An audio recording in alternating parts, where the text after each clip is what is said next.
আসসালামু আলাইকুম রহমতুল্লাহি ওয়া বারাকাতুহু। সম্মানিত দিনী ভাই ও বোনেরা, কাছের এবং দূরের দেশ এবং প্রবাসের যে যেখান থেকে আমাদের ভিডিওগুলো দেখতেছেন, সবাইকে আন্তরিক মোবারকবাদ। সম্মানিত দিনী ভাই ও বোনেরা, আমরা কে না চাই গুনাহ থেকে বাঁচতে? অবশ্যই সবাই চায়। শয়তানের ধোঁকায় পড়ে কিন্তু আমরা গুনাহের কাজে লিপ্ত। শয়তান আমাদের চিরশত্রু, ইন্নাহু লাকুম আদুউম মুবিন। তারা হলো আমাদের চিরশত্রু। এই শত্রু থেকে বাঁচার জন্য আমাদের কোনো কি ফর্মুলা নেই? বাঁচার জন্য কি আমাদের চেষ্টা করতে হবে না? অবশ্যই চেষ্টা করতে হবে। তাহলে আজকে আমি যে বিষয় নিয়ে আলোচনা করতে যাচ্ছি, সে বিষয়টা হলো, আমরা গুনাহ যখন করতে মন চাইবে তখন আমরা কি স্মরণ করব, কি কাজ করব। আসুন আমরা আজকে একটি ছোট্ট একটা ঘটনা আমরা পেশ করবো আমি ইনশাআল্লাহ।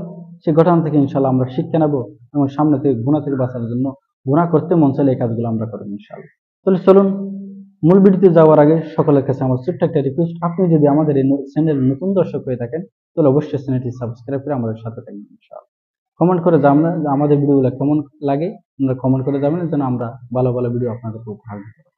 সম্মানিত দিনী ভাই ও বোনেরা, তাহলে চলুন আমরা গুনাহ করতে মন চাইলে কি কি করব। একটা ছোট্ট ঘটনা আমি আপনাদের সামনে ইনশাআল্লাহ বলতেছি। এক ব্যক্তি হযরত ইব্রাহিম বিন আদহামের নিকট আসলেন, আসার পর বলতেছেন, হুজুর, আমি এমন কোনো গুনাহ নাই জীবনে করি নাই, সব গুনাহ আমি করছি। গুনাহ করতে করতে আমি আমার কলবটারে নাপাক বানিয়ে ফেলছি। আজকে আমার বুঝা আসছে হুজুর, আমি এখন তওবা করতে চাই, তওবা করছি, এবং গুনাহ থেকে বাঁচার জন্য, সামনে গুনাহ থেকে বাঁচার জন্য আমাকে কিছু ফর্মুলা দিন, আমাকে কিছু শিক্ষা দিন, কিছু গাইড করে দিন, আমি যেন গুনাহ থেকে বাঁচতে পারি। তখন ইব্রাহিম বিন আদহাম তাকে 5টি উপদেশ দিলেন। কয়টি? 5টি। তখন 1 নম্বর বললেন, তোমার যখন গুনাহ করতে মন চাইবে তখন তুমি আল্লাহর জমিনে না থেকে গুনাহ করিও। 1 নম্বর কি বলছে? গুনাহ করতে মন চাইলে আল্লাহর জমিনে না থেকে করি। তখন লোকটি ইব্রাহিম বিন আদহামকে বলতেছেন, হুজুর, এটা কি কি বললেন?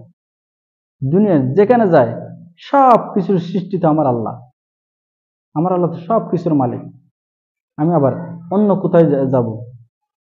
তখন ইব্রাহিম বিন আদহাম লোকটিকে বললেন, তুমি আল্লাহর জমিনে থাকবা, আবার আল্লাহর নাফরমানি করবা, তোমার চাইতে বড় জালেম আর কে হতে পারে? বলেন তো, সব জায়গা সব জমিন খা, একমাত্র আমার আল্লাহ। তাহলে আমরা যে আল্লাহর জমিনে থাকি, আল্লাহর জমিনে থাইকা তারা নাফরমানি করবো, এটা কেমনে হয়? হুম। তখন লোকটি আবার বলতেছে, হুজুর, 2য় নম্বর উপদেশ কি? বলে, যখন তোমার গুনাহ করতে মন চাইবে তখন তুমি আল্লাহ না দেখার মতো করে করিও।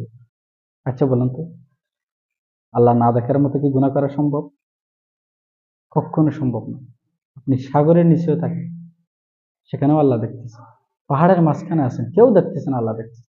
গভীর জঙ্গলে একা একা এক মহিলার সাথে আপনি সাক্ষাৎ করলেন, খারাপ কাজে লিপ্ত হলেন, কেউ দেখতেছে না, আল্লাহ দেখতেছে। রাতের বেলা কম্বলে ঢুকে কেউ দেখতেছে না, সবাই ঘুমের মধ্যে কম্বলে ভিতরে ঢুকে আপনি সিনেমা হল দেখতেছেন, সিনেমা দেখতেছেন, কেউ দেখতেছে না, একমাত্র আল্লাহ। তখন লোকটি বলতেছেন, হুজুর, এটা কেমন প্রশ্ন, কেমন কথা বললেন? যেদিকে যাই সেদিকে তো আমার আল্লাহ দেখে, আমি আল্লাহ না দেখার মতো কোন লোক? তখন ইব্রাহিম বিন আদহাম লোকটিকে বলতেছেন, তুমি আল্লাহর জমিনও থাকবা, আবার আল্লাহ দেখে এরকম করে গুনাহ করবা, এটা কেমন হয়? তখন লোকটি বললেন, ঠিক আছে। 3 নম্বর প্রশ্ন বলেন। তখন তোমার গুনাহ করতে মন চাইবে, 3য় নম্বর, তখন তুমি আল্লাহ দেওয়া রিজিক না খেয়ে গুনাহ করবে। যার খায় তার কি মারা যায়? হ্যাঁ। তখন লোকটি বলছে, হুজুর, সব রিজিক তো আমার আল্লাহ দেয়, সব কিছু তো সৃষ্টি করেছেন আমার আল্লাহ, সব কিছুর মালিক তো আমার আল্লাহ, সব কিছু সৃষ্টি করেছেন আমার আল্লাহ, আমি যা খাই সব তো আমার আল্লাহর দেওয়া দেওয়া রিজিক, এটা কেমন হয়? তখন লোকটি বলতেছে, ইব্রাহিম বিন আদহাম বলতেছে, তুমি আল্লাহর জমিয়ে থাকবা, আল্লাহ দেখে এরকম করে গুনাহ করবা, আবার তার দেওয়া রিজিকও খাইবা, এটা কেমনে হয়? তোমার মতো জালেম আর কি হতে পারে? দেখছেন এমন উপদেশ? তখন 4র্থ নম্বর বলল, হুজুর, 4র্থ নম্বর কি? বলে, 4র্থ নম্বর উপদেশ হলো, সব কল্লা যখন তোমার মৃত্যুর সময় এসে যাবে, মালাকুল মউত তো তোমার কথাই চলবে না, তখন তুমি তাকে এটা বলিও, আমাকে একটু সময় দেন, আমি তওবাটা করে নি। দিবে কি কখনো? কখনো দিবে না। যখন মালিকের হুকুম হয়ে যাবে, ইযা জা আজালহুম লা ইস্তাখিরুনা সাআতান ওয়া লা ইস্তাকদিমুন, আল্লাহ তাআলা বলেন, তখন সময় হয়ে যায়, যার জন্য যে সময়টা নির্ধারণ করে রাখা হয়েছে সেই সময়ের মধ্যে মালাকুল মউত, তখন আপনাকে কোনো সুযোগ দেওয়া হবে না, যতবার পাওয়ারফুল ব্যক্তি হন না কেন, সাথে সাথে নিয়ে যাবে। তখন তো আর তওবা করার সুযোগ থাকবে না। তখন লোকটি বলল, হুজুর এটা কেমনে সম্ভব, আমি তো মালাকুল মউত তো আমাকে শেষ সুযোগ দিবে না। তাহলে তখন ইব্রাহিম বিন আদহাম তাকে বলতেছে, আল্লাহর জমিনে থাকবা, আল্লাহ দেখে এরকম করে গুনাহ করবা, তার দেওয়া রিজিকও খাইবা, আবার মালাকুল মউত আসলে তাকে কিছু বলতেও পারবা না, তওবার সুযোগও নিতে পারবা না, তুমি গুনাহ করবা কেমনে? আচ্ছা হুজুর ঠিক আছে। পঞ্চম নম্বর কি? পঞ্চম নম্বর হলো, তোমাকে যখন যখন জাহান্নামের ফেরেশতারা ট্রেনে হিসেবে জাহান্নামে নিয়ে যাবে, তখন তুমি তাদেরকে এটা বলতে পারবা, বলে কি আমাকে একটু সুযোগ দিন, দুনিয়া পাঠান, আমি আবার ভালো আমল করে আসবো, আমাকে একটু সুযোগ দেন। বলেন তো কাউকে কি সেই সুযোগ দেওয়া হবে?